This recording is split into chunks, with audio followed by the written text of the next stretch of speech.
Hello friends, Krishna academy के YouTube channel पर आपका हार्दिक स्वागत है। आज फिर अपन एक नया वीडियो। आप सभी से पहले मुझे रिक्वेस्ट है कि सभी स्टूडेंट्स कृष्णा एकेडमी के यूट्यूब चैनल को बेल आइकन का बटन दबाकर सब्सक्राइब करें। और आज अपन जो वीडियो देखेंगे वो है भारतीय दंड संहिता आईपीसी इंडियन पैनल कोड, जो ऑल ऑफ इंडिया में क्राइम है, क्या क्राइम हो रहा है, क्या अपराध हो रहा है, उस अपराध को बताती है। तो अपन आज आईपीसी पढ़ेंगे। आईपीसी कब लागू हुई, आईपीसी किसने बनाई, आईपीसी को कब प्रवर्तन हुआ, आईपीसी में कितनी धाराएं हैं, कितने अध्याय हैं, ये सारी चीज आज अपन पढ़ेंगे। तो सबसे पहले अपन देखेंगे आईपीसी का पूरा नाम क्या है। आईपीसी का पूरा नाम है फ्रेंड्स भारतीय दंड संहिता 1860, भारतीय दंड संहिता 1860। क्या है? भारतीय दंड संहिता 1860। आईपीसी का पूरा नाम भारतीय दंड संहिता 1860 है ना। और क्रम संख्या क्या है? 45/1860 इसकी क्रम संख्या है। इसके बाद इसे कब परिवर्तन किया गया? इसे 6/10/1860 को परिवर्तन किया गया। और लागू कब किया गया इसे? फ्रेंड्स, इसे लागू किया गया 1 जनवरी 1862 को इसको लागू किया गया। अब इसको लागू किया, परिवर्तन किया। सबसे बड़ा है आईपीसी को बनाया किसने। आईपीसी जो है उसके जो 511 इसमें धाराएं हैं, 23 अध्याय हैं। तो 511 धाराएं और 23 अध्याय किसने बनाए? तो इसमें 1833 का जो अपने एक्ट आया था, उस 1833 के उसमें एक विधि के सदस्य को जोड़ा गया था। विधि का सदस्य कौन था? Lord Macaulay. लॉर्ड मेकाले को उसमें जोड़ा गया था। और लॉर्ड मेकाले के द्वारा इस जो आईपीसी है, भारतीय दंड संहिता है, भादस है ना, इंडियन पैनल कोड, उसका जो तैयार किया है उसको कंप्लीट तैयार किया था 3 लोगों ने मिलकर, जिसमें लॉर्ड मेकाले उसमें प्रमुख था। उसकी अध्यक्षता में कमेटी बनी थी और उस कमेटी ने इस भारतीय दंड संहिता को कंप्लीट तैयार किया था। ऐसा बताते हैं कि जब इसको 1860 में इसका जिम्मा दिया गया था, तो 1837 तक, 1833 से लेकर 1837 तक लॉर्ड मेकाले एक कमरे में बंद होके सिर्फ मात्र इस आईपीसी की रचना करी थी उन्होंने, और इस आईपीसी को लिखा था। उसके बाद इस आईपीसी को जब प्रवर्तन हुआ, मैंने आपको बताया 6/10/1860 को इसका प्रवर्तन किया गया।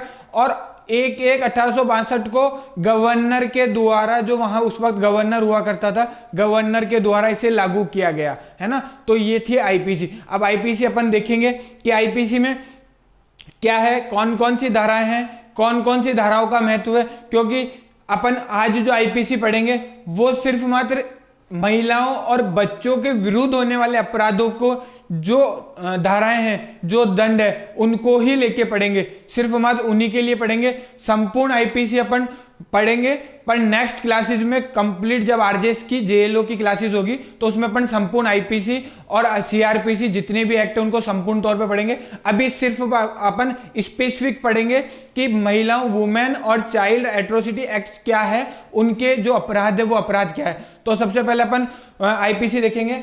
भारतीय दंड संहिता 1860 क्या है?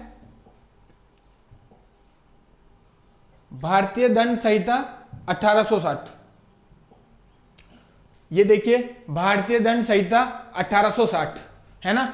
इस एक्ट का क्रम नंबर क्या है? एक्ट नंबर है 45/1860, 45/1860 इसका है। मैंने भी आपको बताया था अध्याय, टोटल अध्याय कितने हैं? 23 टोटल अध्याय हैं। 23, ये 23 टोटल है। और धाराएं कितनी हैं? 511 धाराएं हैं। टोटल 511 धाराएं इस एक्ट में है ना। इसका प्रवर्तन कब हुआ? 6/10/1860 में इसका प्रवर्तन हुआ है ना। इसका प्रवर्तन 6/10/1860 में हुआ। और लागू कब हुआ? 1/1/1862 में आईपीसी को लागू किया गया। तो एक पहला क्वेश्चन जो एग्जाम में पूछने लायक है कि आईपीसी को लागू कब किया गया। तो आईपीसी को लागू कब किया गया? 1/1/1862 को आईपीसी को लागू किया गया। लागू किसके द्वारा किया गया? गवर्नर जनरल के द्वारा लागू किया गया। अब इसको आईपीसी को बनाया किसने था? मैंने आपको बताया लॉर्ड मेकाले।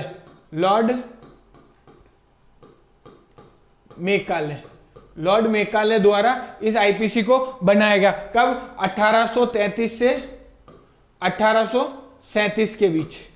इसको तैयार किया गया, है ना। ये थी आईपीसी। अब आईपीसी अपन ने पढ़ा कि आईपीसी कब लागू हुई, आईपीसी कब बनी, क्या है। अपन आईपीसी की प्रथम धारा जो फर्स्ट धारा है उसका नाम और विस्तार, तो उसका नाम अभी अपन ने पढ़ा भारतीय दंड संहिता। इसको एक शॉर्ट फॉर्म में कह सकते हैं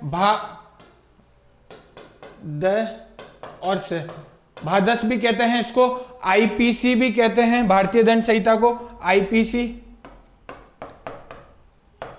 आईपीसी भी कहते हैं, है ना। ये तीनों नाम है, तो शॉर्ट फॉर्म में आ जाए। आईपीसी का फुल फॉर्म बताएं तो आईपीसी की फुल फॉर्म है Bharatiya Dand Sanhita, Indian penal code. Indian penal code English term है, और भारतीय दंड संहिता ये भादस शॉर्ट फॉर्म है ना। तो ये थी। अब अपन इसमें देखेंगे कि आईपीसी का प्रथम धारा क्या है। तो जो इसकी प्रथम धारा है, धारा फर्स्ट कह रही है नाम और विस्तार। तो नाम भारतीय दंड संहिता, विस्तार संपूर्ण भारतवर्ष में है। पहले वर्तमान में इसमें अपवाद था जम्मू एंड कश्मीर, पर वर्तमान में संपूर्ण भारत में लागू है ना। ये देखेंगे अपन, ये देखिए संहिता का नाम, विस्तार व परिवर्तन, है ना। तो इसका क्या है, भारतीय दंड संहिता 1860 इसका नाम है। ये भारतीय दंड संहिता 1860 हो गया। इस अधिनियम में संपूर्ण भारत पर लागू है। पहले इसमें एक अपवाद था। अपवाद क्या था, JNK जम्मू एंड कश्मीर, वहां क्या था, वहां आईपीसी की जगह रणवीर संहिता लागू थी। वहां आईपीसी लागू नहीं थी, वहां रणवीर संहिता लागू थी। फ्रेंड्स मैं आपको बताऊंगा, आईपीसी अगर लॉर्ड मैकाले ने कहा तो इसमें आयरलैंड का संविधान देखेंगे। आयरलैंड का जो संविधान है बहुत कुछ मिलता हुआ आईपीसी से है। तो आयरलैंड का अगर संविधान भी देखें तो वो भी आईपीसी के द्वारा, आईपीसी से ही तैयार किया हुआ है आयरलैंड का संविधान भी, है ना। और जम्मू एंड कश्मीर में अपन देख रहे थे, जम्मू एंड कश्मीर में रणवीर संहिता लागू थी। पर वर्तमान में जब से 370 को हटाया है तो 31/10/2019 से संपूर्ण भारतवर्ष में भारतीय दंड संहिता लागू हो गई है। पहले सिर्फ भारतीय दंड संहिता जम्मू एंड कश्मीर को छोड़ के किसी भी भारतीय द्वारा, चाहे अपने भारतीय विमान पर कोई भी ऐसा क्राइम किया जाता है, कोई भी किसी दूसरे देश में रहकर कोई जारम कर्म किया जाता है, या कोई भी ऐसा किया जाता है, तो उसको भारतीय दंड संहिता के तहत ही गवर्न किया जाता था। पर एक जम्मू एंड कश्मीर ऐसा था कि वहां रणवीर संहिता थी, भारत में होने के बाद भी अलग से एक एक्ट था रणवीर संहिता। पर वर्तमान में वहां पे भी रणवीर संहिता को हटा दिया गया है, अब भारतीय दंड संहिता ही है। अब फ्रेंड्स इसके कुछ अपन देखेंगे, इसमें कुछ परिभाषाएं हैं। तो परिभाषाएं ज़्यादा इंपॉर्टेंट नहीं है, क्योंकि कांस्टेबल के जो बच्चे हैं उनके लिए परिभाषाएं ज़्यादा इंपॉर्टेंट नहीं है। तो अपन सबसे पहले धारा 40 पढ़ेंगे। धारा 40 कह रही है अपराध। अपराध क्या है, अब कोई भी अवैध कार्य जो विधि के विरुद्ध हो, जो कोई अवैध कार्य अपराध की श्रेणी में आता हो, उसे अपराध बताया। जो कोई ऐसा कार्य जो विधि द्वारा प्रतिषिद्ध हो, विधि द्वारा प्रतिषिद्ध किया गया हो, विधि द्वारा रोक की गई विधि विरुद्ध हो, तो उसे अपराध की श्रेणी में दिया गया है। इसके बाद धारा 44 कह रही है क्षति। क्षति क्या कह रही है, कोई भी ऐसा व्यक्ति जो किसी अन्य व्यक्ति को शरीर, मन, ख्याति या अन्य कोई संपत्ति को लेके कोई क्षति कारित करता है, कोई ऐसा कार्य करता है, तो उसे धारा 44 के तहत क्षति की श्रेणी में रखा गया है ना। तो यह है धारा, अपन ने 40 अपराध पढ़ा और धारा 44 पढ़ी अपन ने क्षति। दोनों को अपन ब्लैक बोर्ड, यहाँ पे बोर्ड पे भी देखेंगे। अपराध, धारा 40 क्या कह रही है, अपराध। ये सबसे वेरी इंपॉर्टेंट है भारतीय दंड संहिता में। भारतीय दंड संहिता जो बता रही है सिर्फ अपराधों को लेके बता रही है, कौन कौन से अपराध है, क्या क्या। तो अपराध किसे बताया गया, तो अपराध देखेंगे अपन। इस संहिता की धाराओं में वर्णित अपराध जो कि दंडनीय की गई किसी बात को कहता है। कोई भी ऐसा कार्य जो कोई किसी भी बात को दंडनीय कहता है, कोई भी कार्य कहता है वो दंडनीय, कोई भी अगर बात है वो दंडनीय है, वो इस अपराध उसे कहेंगे जो विधि विरुद्ध हो और उससे दंड दिया जाए, उसे अपराध कहा गया है ना। उसके बाद 43 जो कह रही है अवैध। अवैध क्या है, अवैध की फ्रेंड्स, अवैध की बिल्कुल स्पेसिफिक बताया गया। अवैध कार्य कोई भी ऐसा अपराध जो अवैध, जो किसी विधि द्वारा प्रतिष्ठित हो या सिविल कार्रवाई के आधार पर उत्पन्न करता हो, कोई भी ऐसा कार्य हो, है ना, जो कोई सिविल कार्रवाई उत्पन्न करता हो, कोई ऐसा कोई अवैध कार्य हो, जैसे मान लीजिए कोई ऐसा कोई किसी चीज का अपन बेचान कर रहे हैं वो अवैध है, कोई एनडीपीएस एक्ट, एनडीपीएस में कोई सामान है, कोई अफीम गांजा या कुछ भी कर रहे हैं वो अवैध कार्य है, कोई अवैध शराब बिक्री कर रहे हैं तो उसे अवैध की श्रेणी में गया। तो धारा 43 क्या कह रही है? अवैध। अवैध करने के लिए जो कोई अपराध करता है जो विधि के द्वारा प्रतिष्ठित हो, मतलब रोका हुआ हो विधि के द्वारा रोक हो, या सिविल कार्रवाई का आधार उत्पन्न करता हो, या कोई सिविल कार्रवाई का आधार उत्पन्न करता हो। सीआरपीसी सिविल कार्रवाई जो होती है वो सीआरपीसी के तहत होती है, जैसे आईपीसी क्रिमिनल कार्रवाई है वैसे ही सीआरपीसी है सिविल कार्रवाई। सिविल कोई भी वाद होते हैं, सिविल किसी भी प्रकार से कोई संपत्ति को लेकर, जैसे अपन कहते हैं फौजदारी, और फौजदारी मुकदमे तो हो गए अपने क्रिमिनल मुकदमे, और अपन कहते हैं दीवानी वाद। दीवानी वाद क्या है? सिविल कार्रवाई के वाद है, कोई संपत्ति को लेके, कोई ऐसे कॉन्ट्रैक्ट को लेके, कोई कंपनी लॉ लेके, या ऐसा कोई कार्य जो कोई कॉन्ट्रैक्ट हो, जो कोई करार हो, उसको कोई सिविल नेचर से देखा जाता हो, सिविल नेचर का वाद हो, दीवानी वाद हो, तो वो भी कोई अगर ऐसा कार्य करता है वो भी कोई अवैध है। किसी के घर पे कब्जा करना वो भी एक अवैध है। तो 43 बिल्कुल अवैध की परिभाषा अपन को बता दी। और 44 अब मैंने अभी बताया था क्षति। क्षति क्या है? किसी की मन, शरीर, संपत्ति या अन्य कोई ऐसी कोई ख्याति जिसकी कोई क्षति कारित करता हो तो उसे क्षति की श्रेणी में रखा है। तो धारा 44 क्या कह रही है? क्षति। जो कोई किसी भी प्रकार से अपहानि कारित करता है किसी व्यक्ति के शरीर, मन, ख्याति या संपत्ति अवैध रूप से कारित करता हो। स्पेसिफिक मैंने बताया था, शरीर, मन, ख्याति या संपत्ति किसी भी प्रकार से अवैध रूप से कारित करता हो, वेद ना हो, अवैध। किसी की कोई शरीर, उसके शरीर के साथ अवैध तौर पे उसके शरीर के साथ छेड़छाड़ करना, या उसके शरीर के साथ हिंसा कोई घटना कारित करना, उसके मन में ऐसा कोई भय उत्पन्न करना या ऐसा कोई कार्य करना, उसकी संपत्ति पे कब्जा करना, तो वो क्षति की श्रेणी में। या उसकी कोई ख्याति है, उस ख्याति को खराब करना, या उस ख्याति को जो भी सार्वजनिक तौर पे उसको बर्बाद करने की कोशिश करना, तो ये क्षति की श्रेणी में है। इसके तहत तो अपन देखेंगे, अभी अपन ने पढ़ा, कारित करता है किसी व्यक्ति के शरीर, मन, ख्याति या संपत्ति अवैध रूप से कारित करता है, वेद रूप से नहीं। अगर कोई अवैध रूप से करता है तो वो क्षति की परिभाषा के अंदर आता है और वह अपराध की श्रेणी में है ना। अब अपन धारा 53 पढ़ेंगे। धारा 53 कह रही है दंड। वेरी वेरी इंपॉर्टेंट है ना। ये जो 43 धारा है, 53 जो है 53, ये वेरी इंपॉर्टेंट है। जो 53 धारा है इसमें दंड को बताया गया। दंड कितने प्रकार के हैं, दंड क्या है? तो फ्रेंड्स पहले दंड 6 प्रकार के थे, पर एक को रिपील कर दिया, एक को हटा दिया गया, एक को निरसित कर दिया। अब दंड 5 प्रकार के रह गए। 5 प्रकार के दंड कौन कौन से हैं अपन देखेंगे। पहला मृत्यु दंड, दूसरा आजीवन कारावास, तीसरा सादा कारावास, चौथा कोई भी किसी प्रकार से संपत्ति को कब्जा करना, संपत्ति को लेना, उसकी संपत्ति को जब्त करना, और 5वां जुर्माना। ये 5 प्रकार के कारावास है, 5 प्रकार के दंड है। 5 प्रकार के दंडों को बताया धारा 53 में। अपन देखेंगे, ये देखिए धारा 53 दंड। अपराध इस संहिता के अनुसार जिन दंडों से दंडनीय है वह है कौन कौन सा है? मृत्युदंड, डेथ, फिर आजीवन कारावास, एलआई, उसके बाद है कारावास। कारावास 2 प्रकार के होते हैं, कठोर कारावास और सादा कारावास। 2 प्रकार के कारावास होते हैं। जब न्यायालय सजा देता है तो स्पेसिफिक उसमें यह भी लिखता है, कहता है किसी को 10 साल की सजा होगी, तो स्पेसिफिक है कठोर कारावास है, सादा कारावास है। कठोर कारावास है तो दंड अलग से दिया जाएगा, और सादा कारावास है नॉर्मल बंदियों के साथ उसे रखा जाएगा, है ना। उसके बाद चौथा अपन देखेंगे संपत्ति का संप्रहरण, उसकी संपत्ति को जब्त करना, संपत्ति का। फिर 5वां है जुर्माना। अब अपन देखेंगे, मैं आपको बताऊं, नॉर्मल जितने भी स्टूडेंट्स देख रहे हैं, अगर कोई व्हीकल चलाता है तो उसको सबको दंड मिला है, उसने कोई ना कोई अपराध कारित किया है और नॉर्मल सभी को कभी ना कभी दंड मिला है। जैसे अपन ने दंड की 5, आप कहेंगे मेरे को तो कभी दंड ही नहीं मिला, मैं कहता हूं स्पेसिफिक कभी दंड मिला ही होगा। 110% कभी ना कभी जो व्हीकल यूज कर रहा है, जो कोई गाड़ी यूज कर रहा है, उसको दंड मिला होगा। क्योंकि दंड क्या है, मान लो किसी का चालान हुआ और चालान होने पे जो जुर्माना जमा करा रहा है वो जुर्माना भी दंड की श्रेणी में ही रखा गया है। तो 53 में, धारा 53 में स्पेसिफिक का है दंड। दंड 5 प्रकार के भी अपन ने पढ़े, कौन कौन से, मृत्युदंड, आजीवन कारावास, संपत्ति का संप्रहण और जुर्माना, 5 प्रकार के दंड है। तो आप अपन देखेंगे, अभी अपन जो धाराएं पढ़ेंगे, उन आगे जो धाराएं पढ़ेंगे उसमें अपन देखेंगे कौन कौन से दंड कौन कौन से हैं, कहां कहां कौन कौन सी धाराओं में दंड दिया गया है।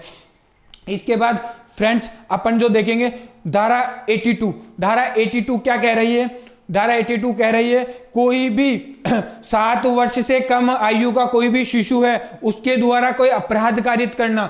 मान लीजिए कोई शिशु है ना, 7 वर्ष से कम आयु का है, उसके द्वारा कोई ऐसा अपराध कारित कर दिया जाता है जो अपराध की श्रेणी में, पर उसे किसी प्रकार से दंड नहीं दिया जाएगा।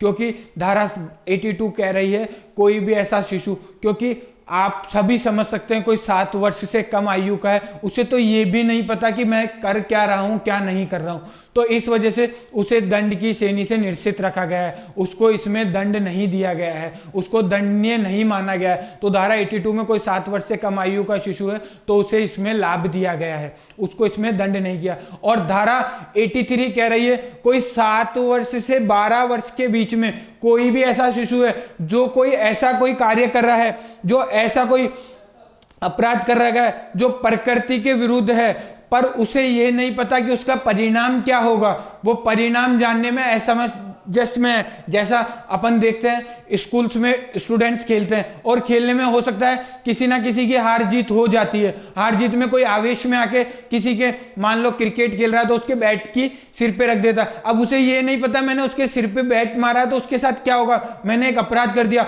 हो सकता है उसकी मृत्यु भी कारित हो जाए, पर इसमें उसको परिणाम की जानकारी नहीं है, उसको इतनी समझ नहीं है कि वो परिणाम क्या होगा।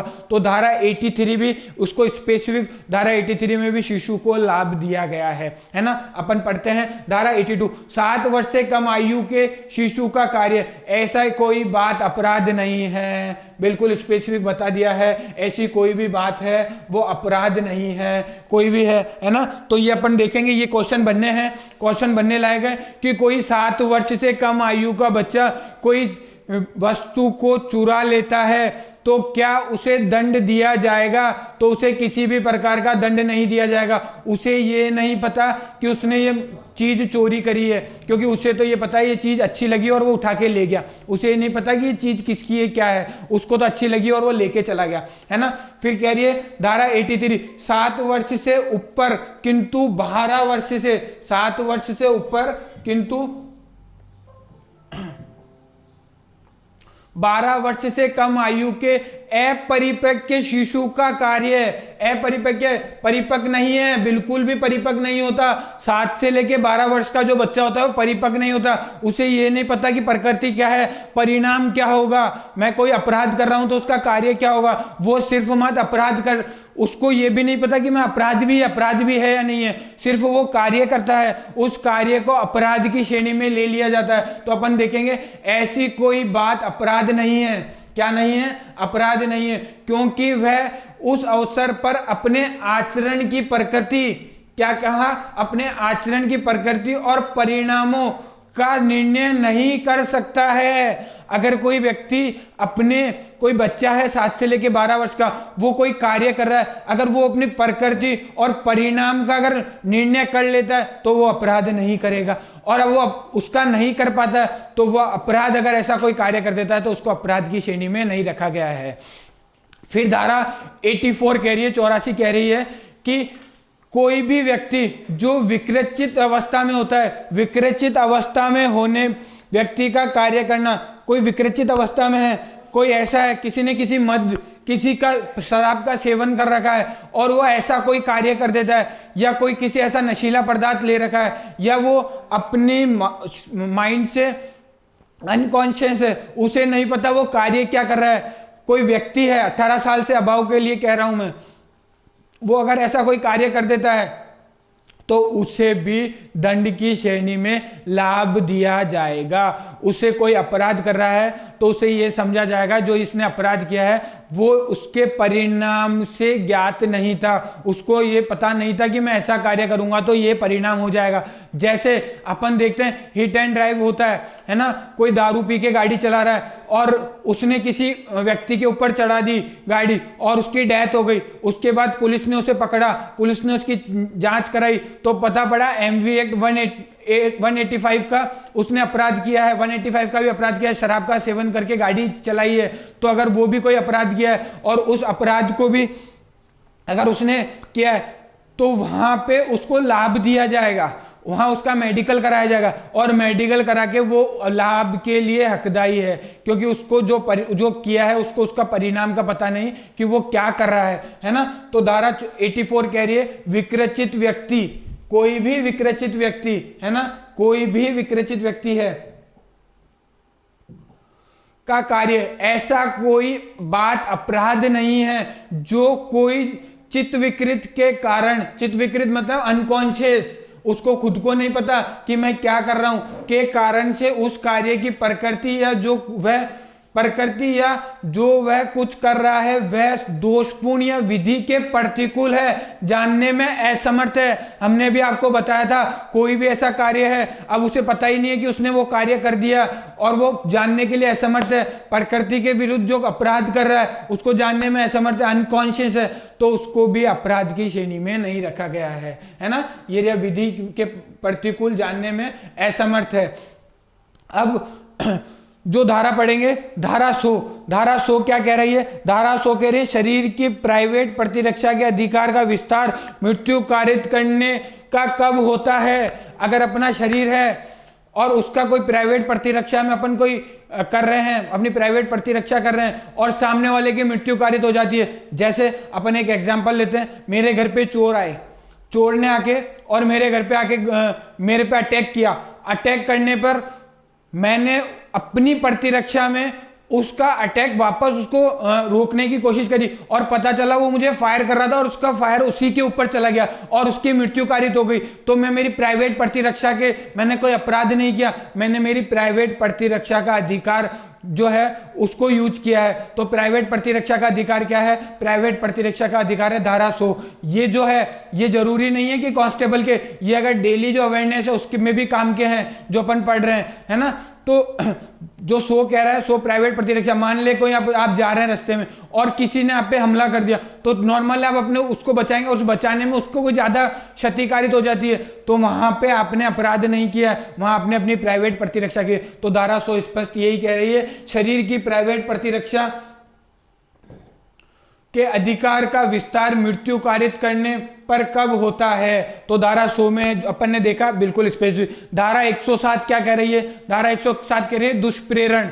दुष्प्रेरण क्या है? दुष्प्रेरण दुष्प्रेरक 108 दुष्प्रेरक कहती है। दुष्प्रेरण क्या है? कोई भी ऐसा कार्य जो कोई, मान लीजिए मैं नहीं कर रहा पर मैं किसी को कह के कार्य करवा रहा हूं, दुष्प्रेरण कर रहा हूं। मान लो मुझे किसी के झापट रखनी है या किसी को मुझे मारना है, किसी के विरुद्ध मुझे अपराध करना है और मैं सेकंड पर्सन को कहता हूं कि आप इसको मार दो तो मैं आपको ये लाभ दूंगा और वो उसको मार देता है। या मान लो वो उस पर कोई क्राइम करता भी नहीं है पर भी मैंने तो क्राइम कर दिया क्योंकि मेरा दुष्प्रेरण स्टार्ट हो गया, क्योंकि मैंने तो उसे कह दिया कि तू ये अपराध कारित कर दे। अब वो उसकी इच्छा है वो करे या ना करे पर मैं तो उस अपराध का दोषी हो गया। तो धारा 107 स्पेसिफिक कह रही, जैसा अपन 354 पढ़ेंगे, 376 पढ़ेंगे, अपन देखेंगे कि कोई किसी को कह देता है 354 में कि एक काम कर, तू उस लड़की का पीछा कर, है ना।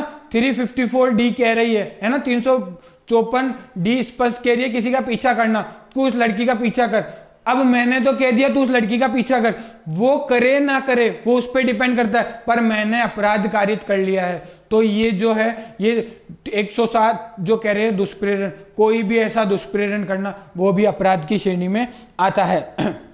उसके बाद धारा 120 ये देखेंगे दुष्प्रेरण, धारा 120 बी, धारा 120 बी क्या कहते हैं? धारा 120 बी कह रही है कोई भी 5 व्यक्ति किसी भी अपराध का षड्यंत्र रचते हैं, कोई भी आपराधिक षड्यंत्र करते हैं, कोई भी आपराधिक षड्यंत्र तैयार करते हैं, कोई योजना बनाते हैं, अपराध हो ना हो पर एक षड्यंत्र तो तैयार कर दिया। जैसे मान लीजिए कोई 5 लोग हैं, वो बैठ के कोई योजना कारित कर रहे हैं कि अपन एक काम करेंगे, अपन 4 दिन बाद फलाना फलाना व्यक्ति के साथ हमला करेंगे और उसकी मृत्यु कारित करेंगे या उसका ये चीज लूटेंगे।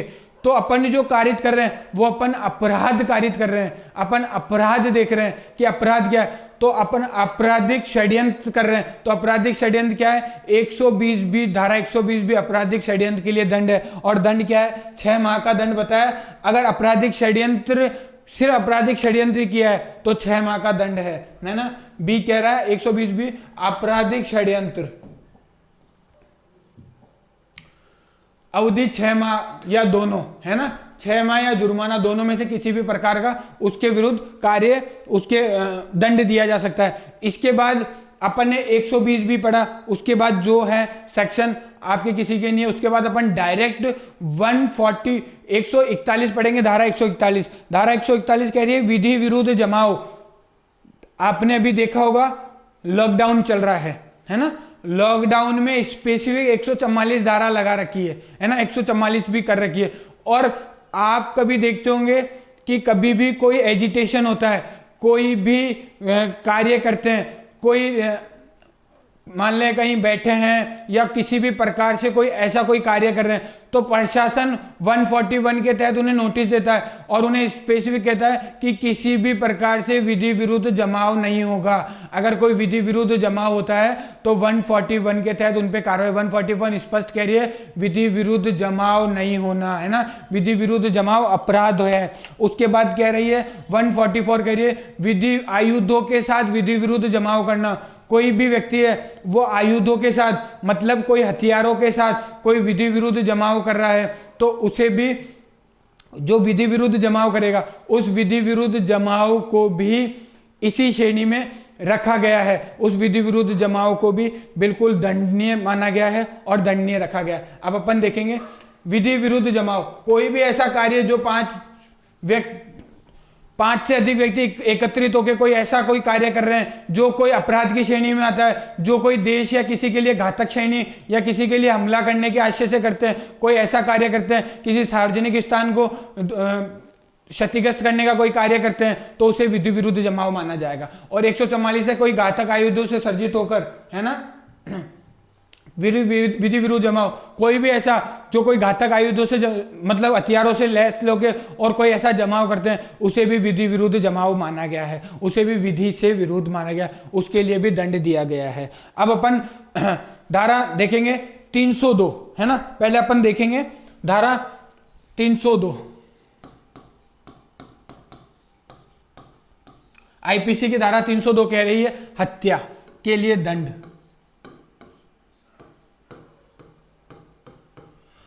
300 कह रही है हत्या,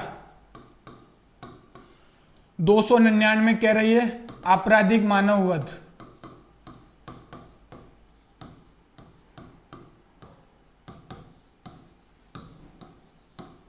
आपराधिक मानववध। अब अपन ने देखा 299 कह रही है आपराधिक मानववध, 300 कह रही है हत्या, 302 में उसके लिए दंड दिया गया है, हत्या के लिए दंड दिया गया है ना। अब अपन अभी जस्ट अपन 304 पढ़ेंगे, क्या पढ़ेंगे?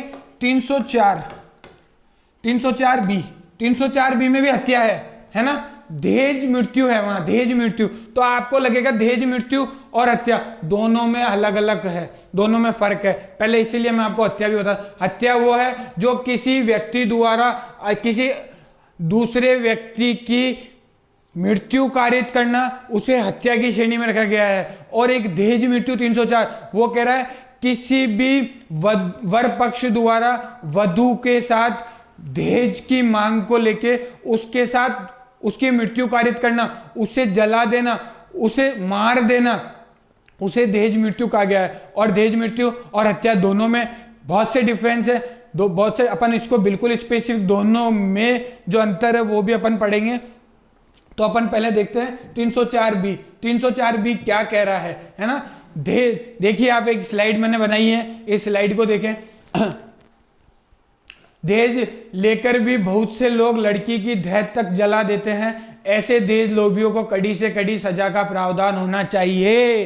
तो क्या कहा है कि कोई भी दहेज लोभी, उन्हें कड़ी से कड़ी सजा का प्रावधान होना चाहिए। तो अब सजा पढ़ेंगे, क्या सजा है, क्या प्रावधान होना चाहिए। देखिए अब सजा और प्रावधान 304 बी कह रहा है दहेज मृत्यु। दहेज मृत्यु क्या है ना, दहेज मृत्यु वो है कोई भी वर पक्ष द्वारा या किसी वर पक्ष के नातेदार रिश्तेदार द्वारा किसी भी वधू के साथ धा कर उसे जला दिया जाता है। दहेज की मांग को लेकर उसे जला दिया जाता है, उसकी मृत्यु कारित कर दी जाती है, तो उसे दहेज मृत्यु कहा गया है। और उसके लिए अपराध 7 साल की सजा और आजीवन कारावास तक का उसमें अपराध उसकी सजा है। देखेंगे अपन, जहां किसी स्त्री की मृत्यु किसी धा या जलना या शारीरिक क्षति के द्वारा कारित की जाती है, या उसके विवाह से वेरी इंपॉर्टेंट, उसके विवाह से 7 वर्ष तक, विवाह के 7 वर्ष तक, ऐसा ना हो कि शादी हो गई और 20 साल बाद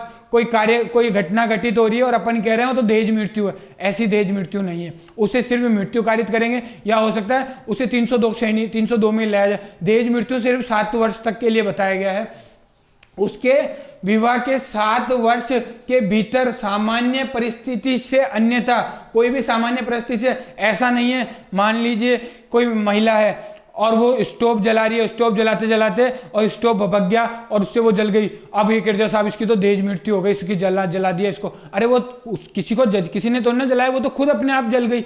वो तो अगर उसके भभकने के कारण जल गई, अगर वो भभकता नहीं तो वो जलती नहीं। किसी की परिस्थितियां, ऐसी परिस्थितियां होनी चाहिए जो ऐसा प्रतीत करती हो कि उसकी दहेज मृत्यु हुई है ना, अन्यथा हो जाती है। और यह दर्शित किया जाता है कि, क्या दर्शित किया जाता है कि उसकी मृत्यु के कुछ समय पूर्व उसके पति या पति के नातेदार, हमने बताया था पति या पति के नातेदार द्वारा दहेज की मांग के लिए, उसके संबंध में दहेज की मांग है ना, दहेज की मांग के लिए उसके संबंध में उसके साथ क्रूरल्टी अपन पढ़ेंगे आईपीसी में 498A। क्रूरल्टी की भी अपन परिभाषा पूरी अच्छे से पढ़ेंगे। क्रूरतापूर्ण व्यवहार करना है ना, तो ये भी 498A अपन पढ़ेंगे।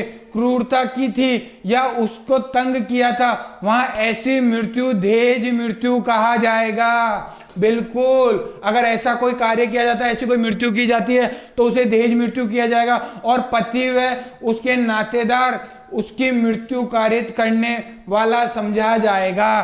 पति या नातेदार रिश्तेदार जो कोई ऐसा कार्य करता है उसे उस श्रेणी के लिए दंडित माना जाएगा, उसे अपराधी माना जाएगा, उसको दंड दिया जाएगा। दंड क्या है, दंड भी पढ़ लेते हैं अपन। जो कोई दहेज मृत्यु कारित करेगा वह कारावास से, हमने आपको बताया था 7 वर्ष, कम से कम 7 वर्ष से कम नहीं होगी, आजीवन कारावास तक हो सकेगी और जुर्माने से दंडित किया जाएगा। फ्रेंड्स, वेरी इंपॉर्टेंट धारा है, अगर इससे क्वेश्चन बनने लायक धारा है, क्योंकि आजीवन अपन अभी सामाजिक परिवेश में देख रहे हैं, बहुत ज्यादा आए दिन अपने को ऐसे क्राइम मिलते हैं, ऐसे क्राइम देखने को मिलते हैं कि उनकी मृत्यु कारित हो गई है ना, और दहेज मृत्यु हो गई। आए दिन अपन अखबारों में, न्यूज़पेपर्स में पढ़ते हैं, तो उसके लिए सजा। तो इसमें क्वेश्चन ये बन सकता है कि किसी विवाहिता की 3 वर्ष के भीतर उसके नातेदार द्वारा उसको दहेज के लिए जला के मार दिया जाता है, तो उसकी हत्या का कौन सी धारा के अंदर दंडनीय है? 302, 304, 304A, 304B। तो किसमें दंडनीय है? 304B के तहत दंडनीय है ना। धारा 306 कह रही है आत्महत्या के लिए दुष्प्रेरण। आत्महत्या के लिए दुष्प्रेरण क्या है? कोई भी व्यक्ति है, कोई भी महिला है या कोई अन्य व्यक्ति है, उसको आत्महत्या के लिए दुष्प्रेरित करना, उसको उकसाना, उसको जैसे उकसाएंगे कैसे, अब मैं आपको बताता हूं। छोटा सा एग्जांपल अपन देखेंगे कि कोई महिला है, शादी हुई, शादी होने के बाद थोड़े दिन हुए, थोड़े दिन बाद ही मान लीजिए sister in law, mother in law, father in law या हस्बैंड, किसी के भी द्वारा, ससुर द्वारा, सास द्वारा, देवर द्वारा या किसी के भी द्वारा उसे कहा जाता है कि अच्छा हुआ तुम तो हमारा जीवन ही खराब कर दिया, इस घर में आके हमारा घर ही खराब कर दिया।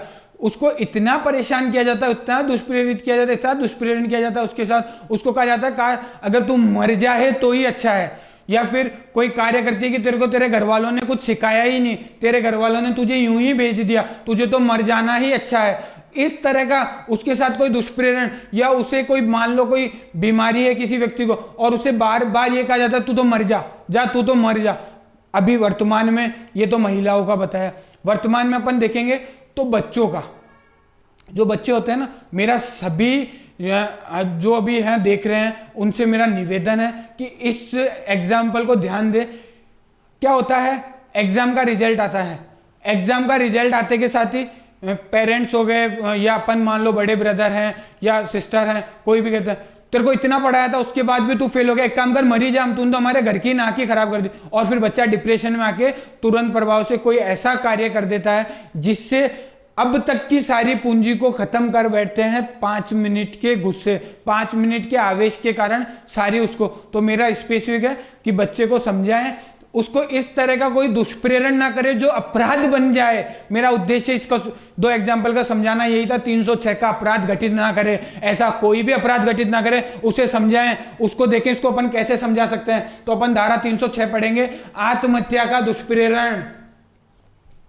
कोई भी आत्महत्या का दुष्प्रेरण करना, जैसे कोई किसी को आत्महत्या के लिए दुष्प्रेरित कर देता है कि तू मर जा, अगर तू ऐसा नहीं करेगा तो तू मरी जा, या दुष्प्रेरण, तो 306 के तहत माना गया यदि कोई व्यक्ति आत्महत्या करे तो जो कोई ऐसी आत्महत्या का दुष्प्रेरण करेगा वह दोनों में से किसी भांति के कारावास से, दंड सुन लीजिए, दोनों में से किसी भांति के कारावास से जिसकी अवधि 10 वर्ष तक हो सकेगी दंडित किया जाएगा और जुर्माने से भी दंडित किया जाएगा। अगर कोई किसी प्रकार से इस प्रकार दुष्प्रेरण करता है ना, उसको मृत्यु कारित करने के लिए उकसाता है, उसकी मृत्यु कारित करने के लिए दुष्प्रेरित करता है, तो कम से कम 10 वर्ष तक का कारावास से दंडित किया जाएगा और जुर्माने से भी दंडित किया जाएगा। अवधि के कारावास से और जुर्माने से दंडनीय होगा, है ना। अब धारा अपन ने पढ़ी 304, है ना, 304 भी पढ़ी और 306 पढ़ी। अब दोस्तों अपन नेक्स्ट जो आईपीसी का है, नेक्स्ट अपन अगले उसमें नेक्स्ट पढ़ेंगे। इसकी जो धारा है, धारा 309 क्या कह रही है, 310, 311, 312, 313, 314 क्या कह रही है, 326 क्या कह रही है, तो अपन नेक्स्ट क्लास में पढ़ेंगे। स्टूडेंट आज के लिए इतना ही, नेक्स्ट क्लास में जल्द मिलेंगे। जय हिंद, जय भारत।